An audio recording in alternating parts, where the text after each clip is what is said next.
허리를 펴고 머리를 들어라. 너희의 속량이 가까웠다. 알렐루야.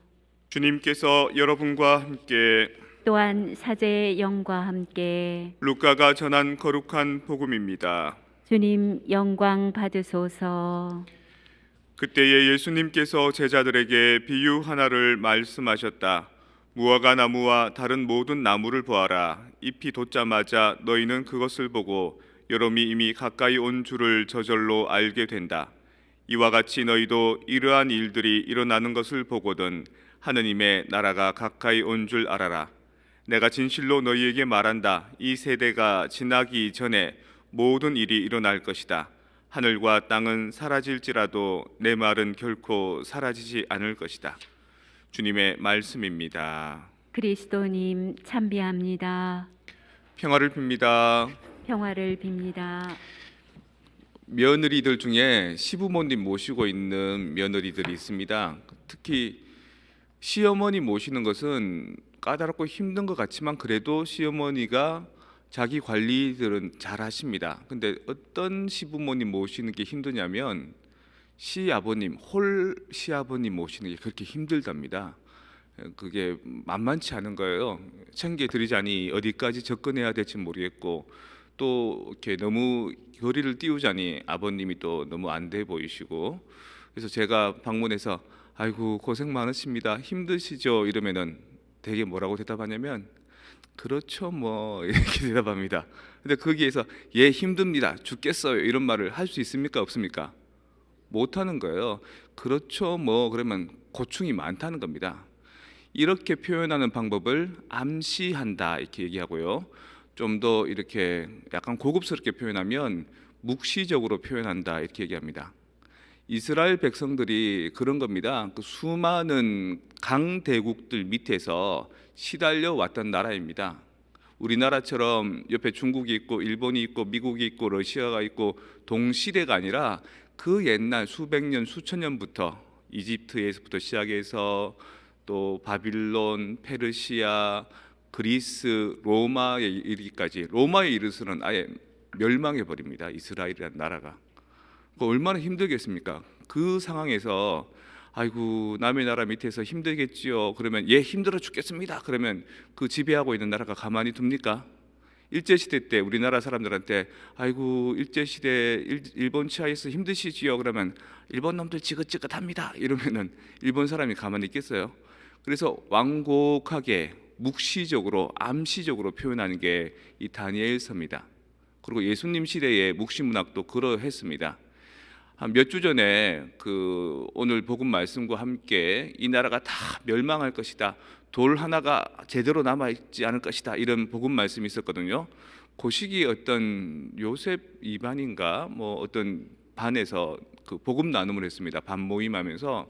근데 그 젊은 그 부부들끼리 이런저런 얘기를 하는데 자꾸 이제 주목하는 게 뭐냐면 이 지구가 멸망할 것이다. 종말이 올 것이다. 이런 얘기가 나오는 거예요. 근데 그 중에 이제 조금 그 보스턴에서 종교학을 전공한 친구가 그게 아니라 그 당시에 예수님 시대에 조만간에 이스라엘이 로마에 의해서 73년도 멸망하는 것을 얘기한 거다 이렇게 얘기를 한 거예요. 근데 다른 사람들은 그런 어떤 지식이나 배경이 없으니까 그냥 막연히 개신교 교회에서 휴거, 멸망, 종말 이 얘기에 많이 이렇게 물들어 있더라고요. 그냥 조만간에 있을 얘기를 그냥 예수님께서 한 겁니다. 오늘 독서 말씀에 보면 다니엘 예언사가가 이런 말을 하죠. 큰 짐승이 나오는데 사자가 날개 달린 듯한 모습, 또 곰 같은 형상, 그리고 또 무슨 형상 이렇게 얘기를 합니다. 이게 그 당시 그 시대의 주도 세력이었던 바빌론 제국과 페르시아 제국과 또 그리스 제국과 또 로마를 상징한다고 표현합니다. 근데 이 시기에는 누가 시어머니였을까요? 누가 제일 괴롭혔을까요? 그리스가 제일 괴롭혔습니다. 아주 잔악하게 아주 힘들게 괴롭혔습니다. 그래서 세 번째 짐승에 이르러서 상당히 좀 지나치게 묘사를 합니다. 그리고 세 번째 짐승은 네 날개를 가지고 있고 네 개의 머리를 갖고 있다 이렇게 표현하거든요. 그는 알렉산더 대왕이 그 시대를 다 장악을 하고 33세 나이에 죽어버리면서 뭐라고 유언을 하냐면 너희들 중에 가장 강한 사람이 이 나라를 차지해라 이렇게 얘기합니다. 그래서 그 밑에 휘하의 장군들 중에 4명의 장군이 나라를 차지하는 것을 상징한다고 이야기합니다. 그 중에 셀류쿠스 왕조라고 해서 이스라엘을 그렇게 괴롭히던 왕조가 있었습니다. 그 왕조들이 누구냐면 마카베오 항정에 나오는 억지로 고기를 먹이고 제단을 더럽히고 했던 그 사람들입니다. 그래서 그거를 얘기하는 거다. 근데 이 다니엘서의 마지막에 누가 나옵니까? 빛나는 그분, 어린 양의 그분, 그리고 온 세상을 통치할 그분이 오신다라는 겁니다. 쉽게 말하면 지금 시부모님 모시고 힘들지요. 그렇죠. 뭐 그때 제가 뭐라고 얘기하는 거나 마찬가지냐면 괜찮아요. 곧 돌아가실 거예요. 그거나 마찬가지입니다. 괜찮아요, 여러분들. 여러분들이 페르시아, 바빌론, 그리스, 로마 제국의 시달림이 이제 끝나고 예수 그리스도께서 오실 거예요 라는 말이 바로 그 말인 겁니다. 괜찮아요. 조금만 참고 힘내세요. 희망을 버리지 마세요. 참고 인내하면 좋은 날이 올 거예요.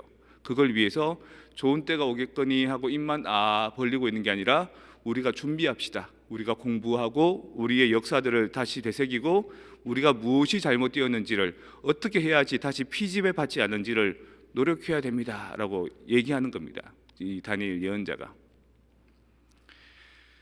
이것은 시사하는 바가 많습니다.